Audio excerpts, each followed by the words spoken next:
24వ అధ్యాయము.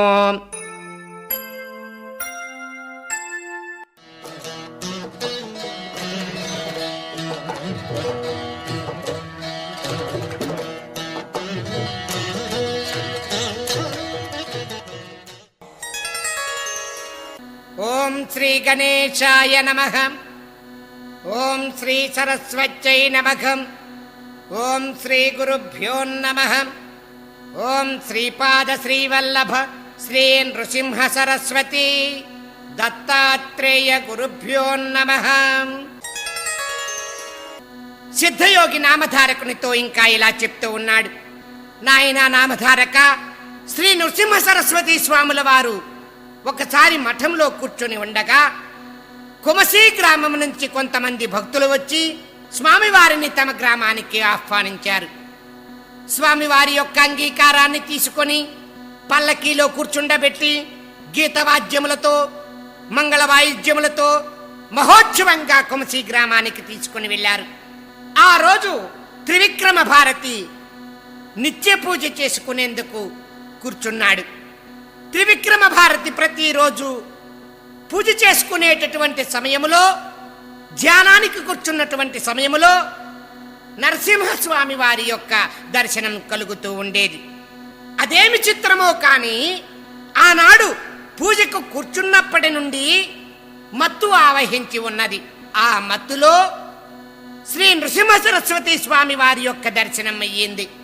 మరలా కూర్చున్నా కానీ శ్రీ గురుని యొక్క ప్రతిరూపమే అతని మనస్సులో కనిపిస్తూ ఉన్నది.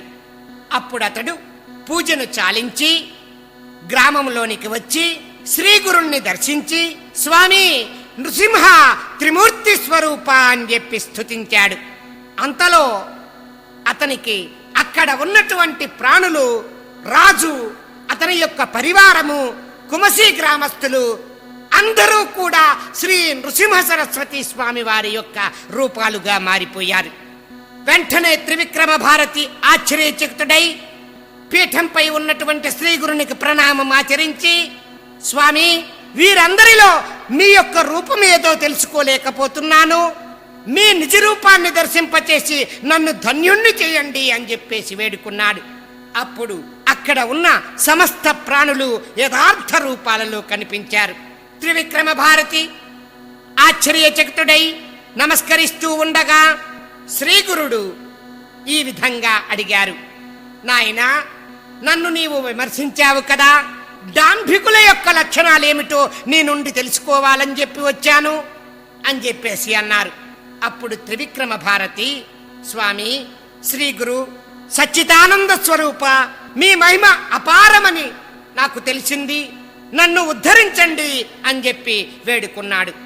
చూచావా నామధారక, శ్రీగురుని యొక్క మహిమను వర్ణించడం ఎవరి తరము?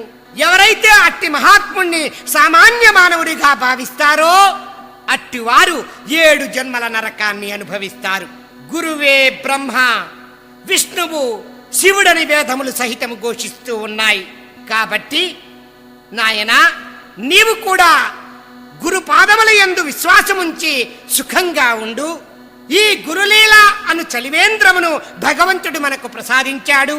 కావున పూర్వజన్మ సుకృతం కలిగినటువంటి వారు మాత్రమే ఈ కథామృతాన్ని పానము చేయగలరు అని సిద్ధయోగి నామధారకునితో చెప్పాడు. ఓం శ్రీ దత్తాయ గురవే నమః. ఓం శ్రీపాద స్వామినే నమః. ఓం శ్రీ నృసింహ సరస్వత్యై నమః.